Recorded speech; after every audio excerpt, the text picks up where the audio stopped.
Bonjour et bienvenue aujourd'hui dans la chaîne de tutoriel alternative. On va voir aujourd'hui le troisième sous-chapitre donc des fonctions, les fonctions en escalier. Donc les fonctions en escalier, c'est une fonction discontinue. Discontinue, ça veut dire qu'on ne peut pas la tracer sans lever le stylo. D'accord? Donc vous voyez ici, on est obligé de lever le stylo si on veut la tracer, parce que donc ça veut dire que c'est discontinu. D'accord? Donc elle est constante sur certains intervalles et varie brusquement pour certaines valeurs de la variable indépendante appelées les valeurs critiques. Donc elle est constante ici, par exemple, de moins 2, vous voyez ici, de moins 2 à 2. Et à partir de 2, là, c'est une valeur critique. Donc hop, pouf, ça monte brusquement. D'accord? Donc c'est ce qui fait que ça fait une fonction escalier, ça fait des petites marches comme un escalier. Donc sa représentation graphique est faite de segments horizontaux disposés en escalier. Donc une extrémité représentée par un point vide et l'autre par un point plein. Donc le point vide, ça veut dire qu'il n'est pas contenu dans la fonction, et le point plein, ça veut dire qu'il est contenu dans la fonction. Donc par exemple, ici, le point 2, il n'existe pas ici et là. Il n'existe que ici. Donc ça veut dire que le point 2, quand on va vouloir chercher l'image du point 2, donc si on projette de ce sens, ça va pas nous donner une valeur, parce que le point vide n'existe pas dans la fonction. Par contre, si on projette vers le bas, là on va avoir une fonction. Là on va avoir une valeur, d'accord? Donc si on projette vers ici, là on va avoir une valeur dans l'image. Donc l'image de 2 ici, c'est moins 1. D'accord? Moins 1. C'est pas 1. Faites attention, car à 1, ça n'existe pas, c'est un point vide. Donc les points pleins sont compris et les points vides sont exclus. Donc, ensuite, donc ici c'est une fonction en escalier. Donc le domaine, encore une fois, on va de gauche à droite. Donc ça c'est moins l'infini jusqu'à plus l'infini. Et pareillement pour l'image ici, vu qu'on n'a pas de valeur. Dans ce graphique, les valeurs critiques sont donc moins 8, moins 4, 2, etc. Donc ici, vous voyez, c'est toutes les valeurs, tac, tac, tac, ici. Donc si on revient à ce qu'on avait vu la dernière fois, on avait vu que ici, les marches là, c'est le A, n'est-ce pas? Donc le A, et donc ici, on a, entre chaque marche, on a euh, donc ici, c'est pas toujours la même chose, c'est pas une fonction qui est toujours pareille. Donc je vais vous montrer un autre exemple, ça va être plus facile. Donc ici, on va devoir représenter la fonction en escalier ici.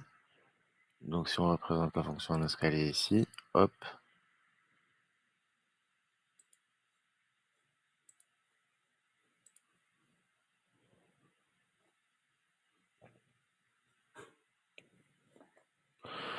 Donc elle n'est pas comprise à 0, entre 0 et 5, elle est égale à 4. Donc entre 0 et 5, donc ici on a 1, 2, 3, 4, 5 ici. On va faire ici des bonds de 5, ça va être plus simple. Donc chaque carré c'est un bond de 5. Donc entre 0 et 5, elle est égale à 4. Et ici on fera des bonds de 4, d'accord, ou de 2. 10, 12, 14, 16, 18. Oui, on va faire des bonds de 2. Donc entre 0 et 5, elle est égale à 4. Donc on va être ici. Okay, entre 0 et 5, on va être ici. Hop. Puis le 5.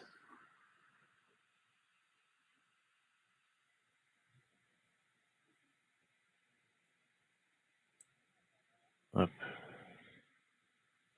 Va être plein. Et ici, ça va être vide. Ok, parce que le 0, il n'est pas compris et le 5, il est compris. Ensuite, entre 5 et 15. Donc entre 5 et 15, ça va être ici. Ça va être 8. Donc 2, 4, 6, 8, on va être là. Et là, on a 2 fois. Donc hop. Et hop. Ici, comme ça. Ça va être plein. Enfin, voilà, ça va être vide. Et ça va être plein. Et ensuite, on continue. Donc, entre 15 et 20, donc entre 15 et 20, ça va être égal à 10. Donc ici, hop. Puis toujours, lui il est plein et lui il est vide. Et on continue ainsi de suite. Donc là, je vais vous montrer la correction.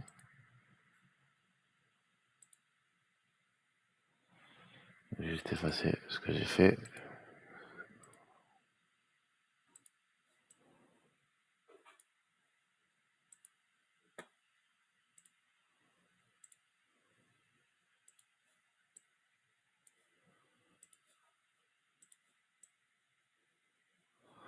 Hop. Donc là, vous avez la correction. Vous pouvez voir donc, que c'est exactement ce qu'on est en train de dessiner. On continue.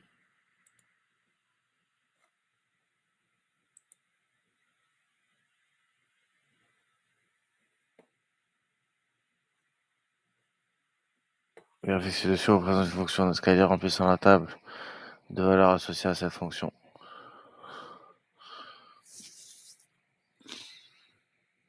Donc là, il y a déjà la réponse. Attendez un instant, on va masquer. Donc là, pour x, il est compris entre 0 et 20. Donc ici, on écrit entre 0 et 20. Entre 0 et 20, ici, ça va être égal à 5. D'accord? Donc entre 0 et 20, ça va être égal à 5. Voilà. Donc le 20, ici, il est exclu vu que c'est un point vide. Et le 0, il est inclus vu que c'est un point plein. Ensuite, de 20 à 30, ça va être égal à 15. 20 inclus et 30 exclus. Et ainsi de suite. Donc on continue. Hop, hop, hop, hop. Donc là, vous pouvez mettre pause et essayer de le faire par vous-même. Ensuite, les graphiques ci-contre représentent une fonction d'escalier. Déterminer les valeurs critiques. Donc les valeurs critiques, ça va être les valeurs auxquelles on a un changement brusque. Donc on va avoir moins 4, moins 2, 1, 2, 4. Déterminer les valeurs de x, de y pour x égale moins 3. Donc si on va à x égale moins 3 ici, hop, on va devoir descendre. Vous voyez. On vient ici et on va pour x égale moins 3, on est là. Donc on descend comme ça, hop, et donc ça va être moins 3. Donc si on voit la correction.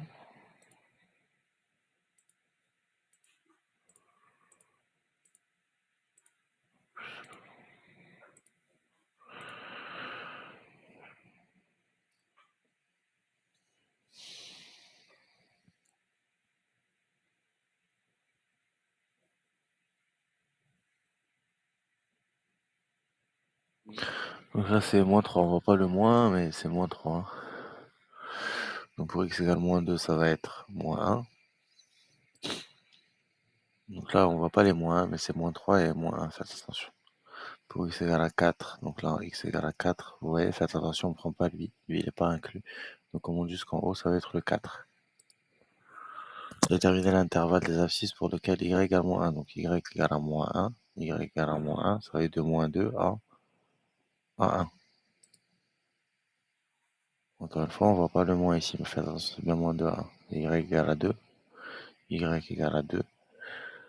Donc ça va être de 2 à 4. Le 4 est exclu, le 2 est inclus. Voilà, on continue. Donc on va pas tous les faire, mais vous avez compris le principe.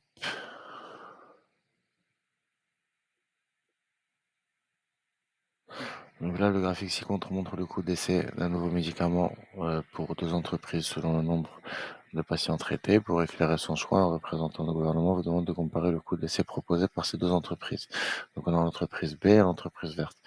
Donc tout simplement, l'entreprise verte entre 0 et 75 patients, elle vous coûte 5$, alors que l'autre, elle vous coûte 10$ entre 0 et 50. Donc pour les premiers 50 patients, en tout cas, je dirais que la première est plus rentable. Ensuite, pour les 50 prochains patients, la bleue, elle est toujours plus rentable. Et ensuite, à partir du 125e patient, vous voyez, la rentabilité, elle est pareille jusqu'au 200e patient. Et ensuite, à partir du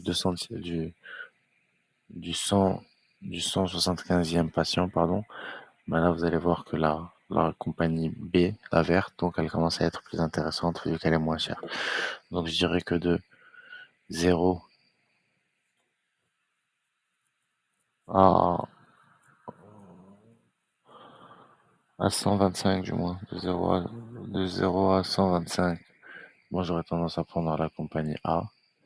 De 125 à 175, ça fait pas de différence, elles sont égales. Et de 175 à 250 patients, je privilégierais la partie de l'entreprise B.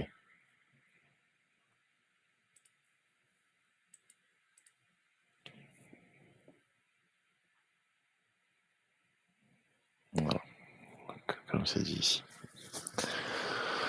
Donc, ce graphique montre la variation du coût unitaire du billet pour assister à un souper. Bénéfice, bénéfice selon le nombre de billets achetés par une même personne. Quel est le coût d'un billet si on achète 5 au total? Donc, si on achète 5 billets, on va être ici. Donc, pour les 5 billets, le coût unitaire, il est de 23,50. Donc, 23,50. Alors là, vous faites 5 fois 23 par billet.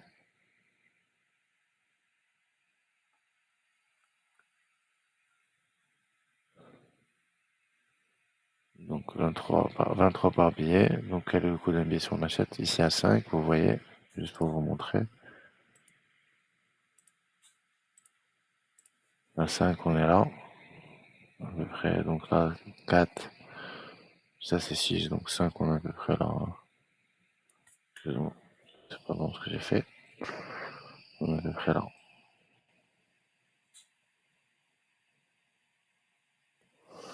Vous voyez, donc ça va être 23 par billet. Si on a 12, on est là. Hop. Et là, faites attention, on ne prend pas celui-là, donc on va être là. Donc ça va être 22,50 par billet. Et si on a 18, 16, 18, donc on va être à 21,50 par billet. Voilà. Combien de billets peut-on avoir acheté si on a payé 23 par billet? Donc si on a payé 23 par billet, on a acheté entre 4 et 8 billets. D'accord? Donc ici. Hop, entre 4 et 8 billets. 5, pardon, parce que le 4 n'est pas inclus ici. Donc le 4 n'est pas inclus. Le 4, c'est 23,50. Donc pour 21,50, on est là. Donc ça va être entre 13 et 18 billets. Et pour le 20 $ par billet, on est là. Donc ça va être pour le 19 à l'infini.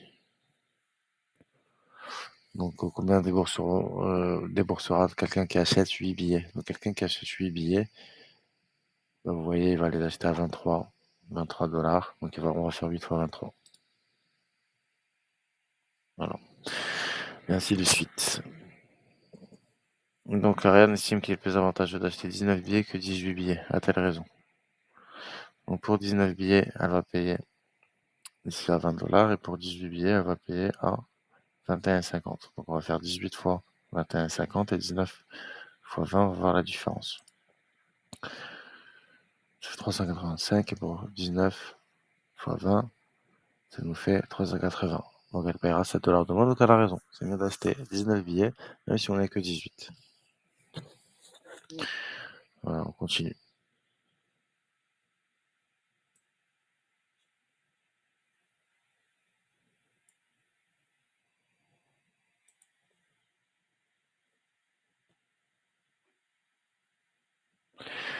Donc là, c'est le chapitre 4, la partie entière. On le fera lors de la prochaine vidéo. Donc merci, à bientôt.